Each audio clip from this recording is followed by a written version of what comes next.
तो जय हिंद फ्रेंड्स, हम पढ़े थे धीर सिंह दाभाई की शिक्षा विज्ञान की बुक और आज हम पढ़ने वाले धीर सिंह दाभाई की शिक्षा विज्ञान की इस बुक में चैप्टर नंबर 5 जो कि बाल विकास से जाना जाता है, बाल विकास के नाम से गिवन है ना।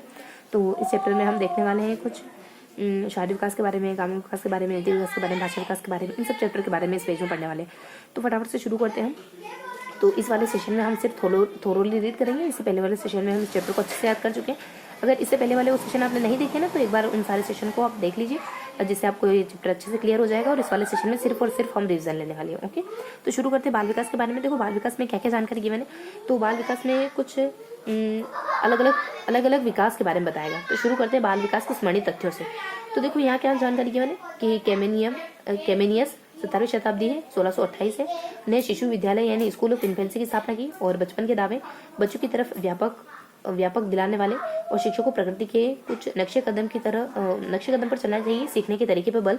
पुस्तक इनकी द ग्रेट डिडक्टिव लैटिन शिक्षा पर बल है और प्रकृति के रास्ते की वकालत है। ब्लॉक है 18वीं शताब्दी है, बालक की रुचि है, इच्छा व क्षमता पर बल है और वह व्यक्तित्व निर्माण के वातावरण का योगदान है। और गैसन ने इन्फेंसी एंड ह्यूमन ग्रोथ लिखी है और गाइडेंस ऑफ मेंटल ग्रोथ है 1930 के प्रकाशन में। और बाल विकास का वैज्ञानिक अध्ययन पेस्ट्रोलॉजी ने 1774 में करा। और बाल विकास को सर्वप्रथम अध्ययन करने वाले जॉन लोक व थॉमस हॉब्स माने जाते हैं।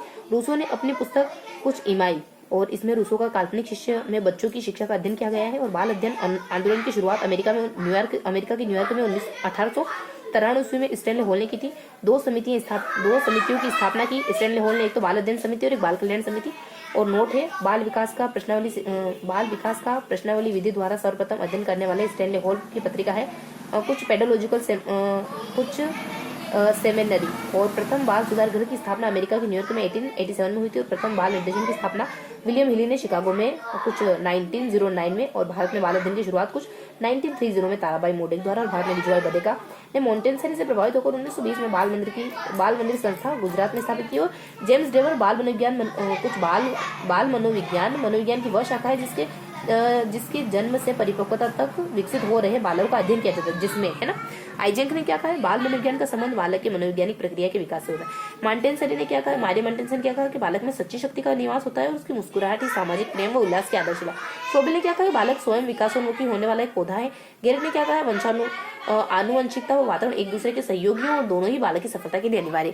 वही बाल विकास की प्रकृति क्या होती है। देखो, प्रयोगात्मक उपागम में इस उपागम द्वारा विकास की विभिन्न समस्याओं के अध्ययन में कार्य कारण संबंध को जानने का प्रयास किया जाता है। दैहिक उपागम क्या है, इसके अनुसार नाड़ी संस्थान व्यक्ति के शरीर की संपूर्ण क्रियाओं को नियंत्रित करता है और इसके द्वारा गर्भस्थ शिशु और शिशुओं के व्यवहार की समस्या का समाधान किया जाता है।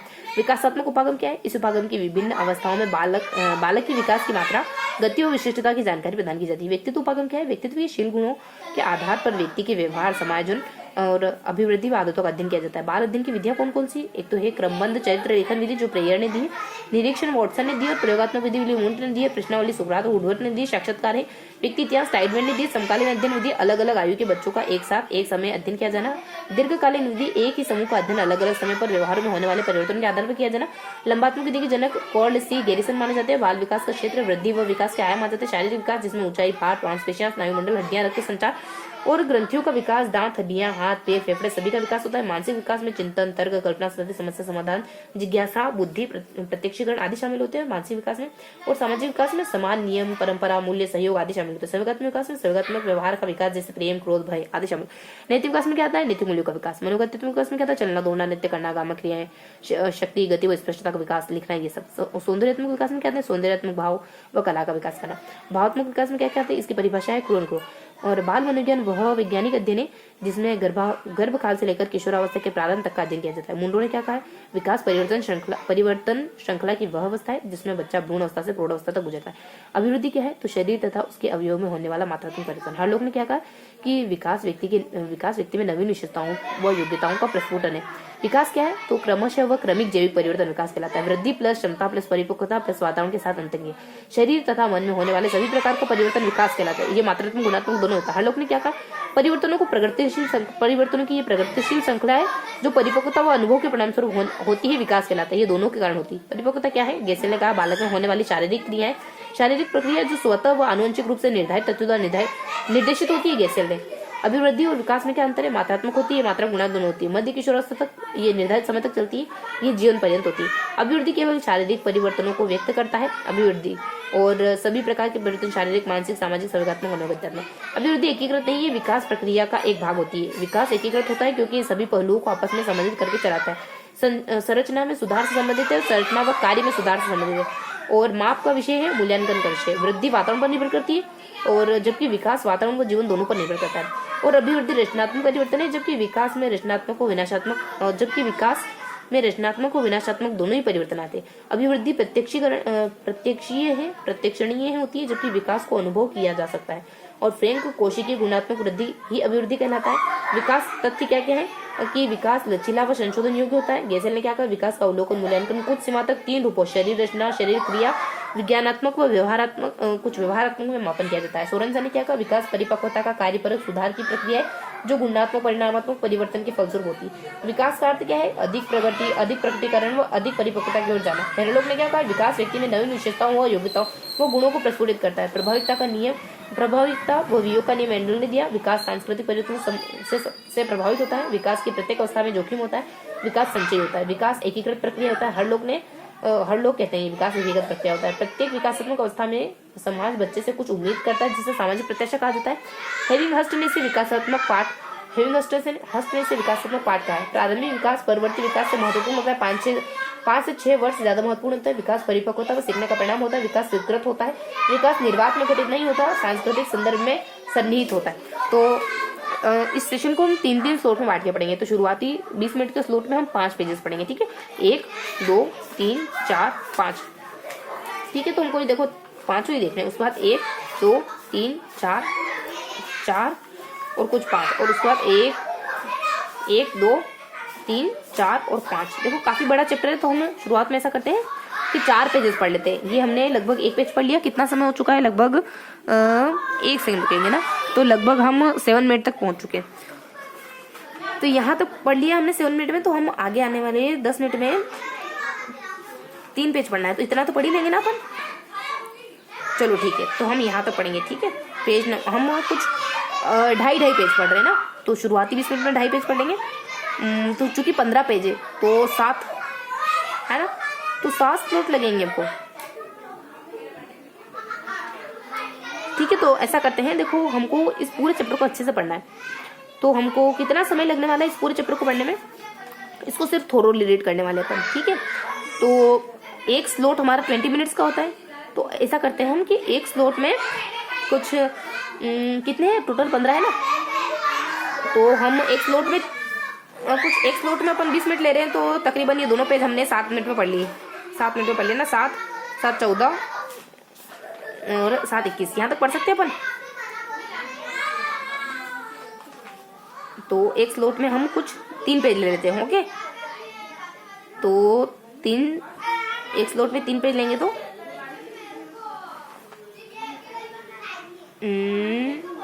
ऐसा करते हैं, एक स्लॉट में अपन कितने लेने चाहिए एक स्लॉट में? एक स्लॉट में हमारे यहाँ देखो ये 7 मिनट में हम रीड कर चुके हैं। नेक्स्ट 7 मिनट में हम ये रीड कर लेंगे अच्छे से, है ना। और अगले 7 मिनट में हम ये कर लेंगे। तो 7, 7, 14, 7, 21, अगले 7 में हम यहाँ तक तो पहुंच ही जाएंगे। तो मान के चलते हैं कि हम 2.5 पेज, ओके। तो 1 मतलब हाफ एंड 1 एंड 2, 2.5 पेज, ठीक है। तो एक स्लॉट में अपन तकरीबन 2.5 पेजेस पढ़ेंगे, ओके। तो शुरू करते हैं। यहाँ तक देख लिया, अब यहाँ से कंटिन्यू करते हैं। हाँ, कि सांस्कृतिक वातावरण में सन्निहित होता है। ब्रोनफेल्ड-बेनेट का जो विकास का पारिस्थितिक परक दृष्टिकोण है, वो विकास में परिवेश की भूमिका पर बल देता है। विकास ऐतिहासिक दिशाओं से भी प्रभावित होता है। विकास व्यक्तिगत प्रक्रिया है। तो अब अपने पास समय है ना 10 मिनट्स हो रहे हैं, तो फटाफट से अपन है ना यहाँ तक पढ़ लेंगे। 10 मिनट हो रहे हैं अपने पास, तो हम यहाँ पे फिनिश करेंगे, ठीक है। पेज नंबर 74 पे तो पढ़ लेते हैं फटाफट से कि विकास ऐतिहासिक दशाओं में प्रभावित होता है। विकास व्यक्तिगत प्रक्रिया है। हलों के अनुसार बाल विकास के बालक के रूप, व्यवहार, रुचि एवं लक्ष्यों के होने वाले परिवर्तन की खोज और बल दिया है, जो एक विकासात्मक अवस्था से दूसरी विकासात्मक अवस्था के होते हैं।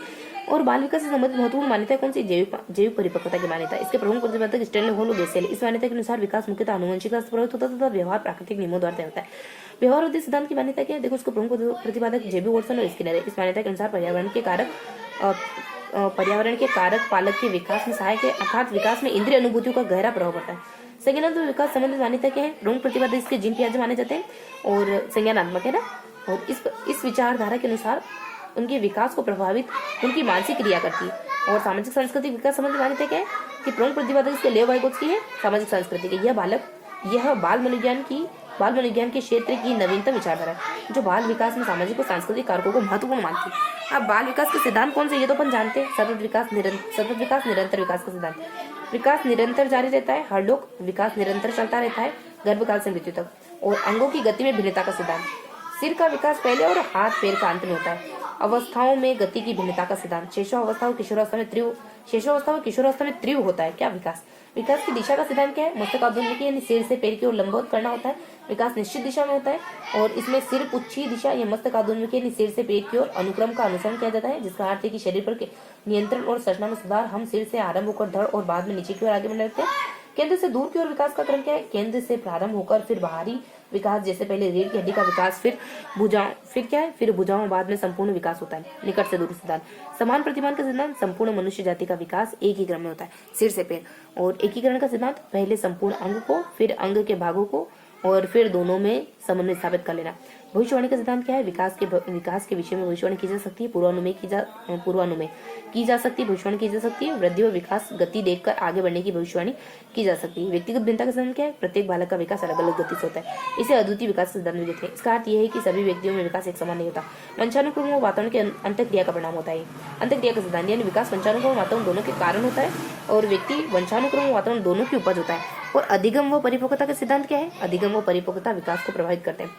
वृद्धि और विकास दोनों परिपक्वता और अधिगम के परिणाम स्वरूप घटित होते हैं। परिपक्वता और अधिगम परस्पर क्रियाशील होते हैं। अंतर संबंधित परिपक्वता और अधिगम परस्पर क्या होते हैं? आपस में क्रियाशील होते हैं। अंतर संबंधित विकास का सिद्धांत क्या है? विकास संपूर्ण रूप से होता है और उसके शारीरिक, बौद्धिक, संवेगात्मक, सामाजिक और अन्य प्रकार के विकास अंतर संबंधित और परस्पर निर्भर होते हैं।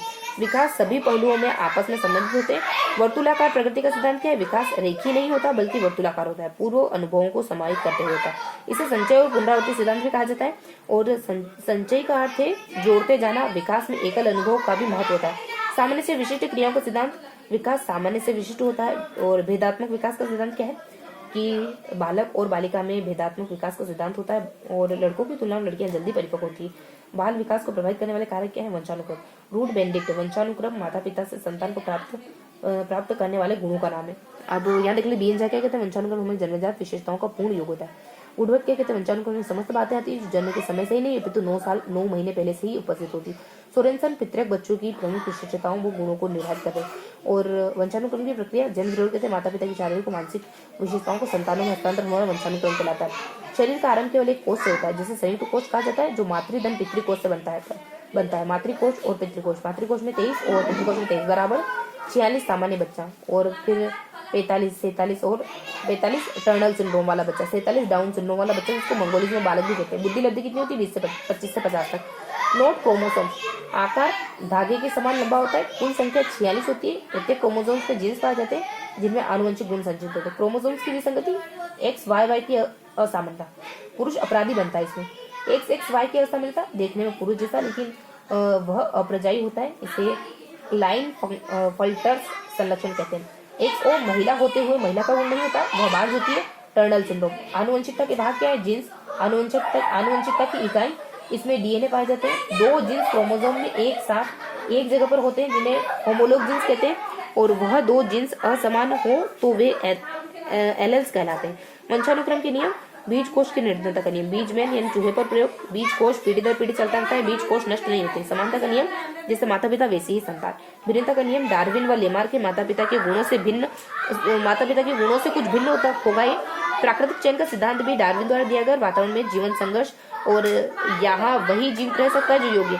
प्रत्यागमन का नियम क्या होता है? विपरीत गुणों का पाया जाना, जैसे बाबर का पुत्र हुमायूं। अर्जित गुणों के संक्रमण का नियम क्या था? लेमार्क ने उस नियम का विरोध करते हुए कहा कि माता पिता द्वारा अपने जीवन काल में जो गुण अर्जित किए जाते हैं वे आने वाले संतानों में हस्तांतरित हो जाते हैं, जैसे जिराफ पर प्रयोग। ओके, देन आगे कंटिन्यू करेंगे। वर्ण संकर का सिद्धांत। तो मेंडल यानी वंश सूत्रों का नियम भी कहा जाता है इसको। आनुवंशिकता का आधारभूत नियम है ये। कौन सा? वर्ण संकरता का। प्रयोग मटर के पौधा, ये उद्यान मटर है। वर्ण संकर प्राणी या वस्तुएं हमेशा अपने मौलिक स्वरूप की ओर अग्रसर होती है। मेंडल ने इस नियम के 2 उपनियम भी बताए। पृथक्करण का सिद्धांत। जो गुण पहली पीढ़ी में दबा रहता है वह समाप्त नहीं होता बल्कि बाद की पीढ़ियों के सदस्यों में दिखाई देता है, उसे पृथक्करण का सिद्धांत कहते हैं। स्वतंत्र छटाई का सिद्धांत, एक आनुवंशिक गुण का वितरण दूसरे वितरण आनुवंशिक गुण के वितरण से प्रभावित होता है, वही स्वतंत्र है, वह स्वतंत्र होता है। और बायोमेट्री सिद्धांत, गाल्टन, वर्तमान माता पिता नहीं बल्कि बालक के सभी पूर्वज घटते हुए प्रभाव के आधार पर कुछ न कुछ योगदान जरूर देते हैं। और वंशानुक्रम पर प्रभाव क्या होता है कि शारीरिक संरचना का प्रभाव, यानी कार्ड, पियर्सन, लंबाई, रंग आदि का उदाहरण दिया है। वंशानुक्रम का प्रभाव किस किस पर पड़ता है? मानसिक विकास पर प्रभाव मार्टिन कालिकाक ने अध्ययन किया था तथा गोडार्ड ने बल दिया। और व्यावसायिक योग्यता पर प्रभाव केटल ने अध्ययन किया था। और सामाजिक स्थिति पर प्रभाव विंशिप ने अध्ययन किया था। और चरित्र व महानता पर प्रभाव और डगडेल जूक परिवार का अध्ययन किया और बल दिया। मूल शक्तियों का सिद्धांत थोंडाइक। और प्रजाति की श्रेष्ठता पर बल क्लार्क। वातावरण में क्या है? एनास्टसी, रोस, वुडवर्थ, बोरिंग या लेंगफील्ड वेल्ड और जेबी ओटसन, इन सब के द्वारा परिभाषा दी गई। एनास्टसी, वातावरण वह वस्तु है जो पितृकों के अतिरिक्त प्रत्येक वस्तु को प्रभावित करती है। और जेएस रोस, वातावरण वह बाह्य शक्ति है जो हमें प्रभावित करती है। वुडवर्थ के अनुसार वातावरण में वे समस्त बाह्य तत्व आ जाते हैं जिन्होंने बालक को जन्म से अब तक प्रभावित किया। बोरिंग, लैंगफील्ड फेल्ड के अनुसार जीन्स के अलावा प्रत्येक कारक वातावरण होता है। जेबी ओटसन के अनुसार मुझे चाहे जो बालक दे दो, आप जो कहोगे उसे मैं वो बना दूंगा। ठीक है, कोटेशन बहुत ज्यादा प्रसिद्ध। फटाफट देखते हैं। वातावरण का प्रभाव शारीरिक विकास पर पड़ता है, मानसिक पर पड़ता है, सामाजिक पर पड़ता है, समय पर पड़ता है, संपूर्ण व्यक्ति पर पड़ता है। वुडवर्थ, हमको 74 तक देखना है ना, 5 मिनट और तो फटाफट से अपन रीड कर लेते हैं। देखो, वुडवर्थ वंशानुक्रम आत्मा है, वातावरण शरीर दोनों एक दूसरे के पूरे के। वंशानुक्रम और वातावरण का समान महत्व, दोनों एक दूसरे के पूरे के। फटाफट से कंटिन्यू करते हैं। ओके, वुडवर्थ वंशानुक्रम तो वातावरण का परिणाम होता है। इसकी तुलना बीज व धरती से की गई। बुद्धि का प्रभाव, बालक का मानसिक विकास होगा, संपूर्ण विकास अच्छा होगा। लिंग का प्रभाव, लड़कियों का विकास जल्दी होता है। अंतःस्रावी ग्रंथियों का प्रभाव, जैसे पीयूष ग्रंथि के कम सक्रिय होने पर व्यक्ति बौना हो जाता है तथा अधिक होने पर अत्यधिक लंबा हो जाता है। थायराइड ग्रंथि के अधिक होने पर तनाव, चिंता, उत्तेजना अधिक होती है। और थाइमस ग्रंथि अधिक होने पर शारीरिक व मानसिक विकास बाध्य हो जाता है। जन्म के क्रम का प्रभाव भी पड़ता है। किस पर? जन्म क्रम के बालक का विकास अच्छा होता है प्रथम की अपेक्षा। अच्छा, मध्यम जन्म क्रम के। संतुलित भोजन का प्रभाव पड़ता है। भयंकर रोग चोट का प्रभाव पड़ता है। मनोवैज्ञानिक कारक, रुचि, आदत, महत्वाकांक्षा का सामाजिक और सांस्कृतिक कारकों का प्रभाव पड़ता है। परिवार, पड़ोस, मित्र, साथी, स्कूल, रेडियो, टीवी, मंदिर, वेशभूषा, इंटरनेट, इन सब का प्रभाव पड़ता है। किसके ऊपर पड़ता है? इन सब का प्रभाव बच्चे पर पड़ता है। ये वातावरण जन्य कारण है। बाल विकास की अवस्थाएं कौन कौन सी? मुख्य रूप से मनोवैज्ञानिकों गर्भधारण से लेकर संपूर्ण जीवन काल को 10 भागों में विभाजित किया है। तो फटाफट से देख लेते हैं। बस थोड़ा सा ये पढ़ेंगे अपन, बस ये वाला पोर्शन पढ़ लेते हैं, ये नेक्स्ट वाले सेशन में पढ़ेंगे। ओके, चूंकि अपन 20 मिनट्स में पढ़ते हैं ना, तो थोड़ा और समय ये देख लेते हैं। देखो, पूर्व प्रसूति काल में क्या होता है? यह गर्भधारण से लेकर जन्म तक होता है। यह भी 3 भागों में बटा होता है। जैसे बीज है, भ्रूणावस्था, गर्भावस्था। बीज वाली 2 सप्ताह तक, भ्रूण वाली 2 सप्ताह से 2 माह तक, और गर्भावस्था वाली 2 माह से जन्म तक। विशेष प्रसव पूर्व अवस्था में विकास माता की विशेषताओं से प्रभावित होता है, जैसे माँ की आयु, पोषण, आहार, समय की स्थिति, मादक द्रव्य, विकिरण, प्रदूषण आदि का प्रभाव होता है। और शेषावस्था जन्म से 2 वर्ष तक होती है।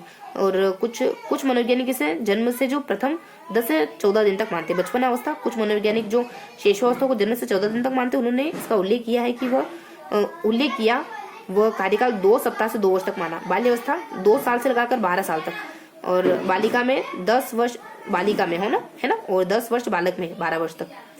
बालिका में 10 वर्ष और बालक में 12 वर्ष तक। प्रारंभिक बाल्यावस्था कौन सी है? 2 से लगाकर 4 साल तक। उत्तर की बाल्यावस्था 6 से लगाकर 10 साल तक। और ये बालिकाओं में, बालक में 6 से लगाकर 12 साल तक, 2 साल और आगे। तरुणावस्था या प्राक किशोर अवस्था, बालिका में 11 से लगाकर 13 साल तक की होती है। और बालक में 12 से 14 साल तक की होती है। प्रारंभिक किशोर अवस्था 13 से 14 साल तक की होती है, जो 13 से 14 साल से स्टार्ट होती है, जो 17 साल तक चलती है। ओके, देन फिर थोड़ा सा कंटिन्यू करेंगे अपन।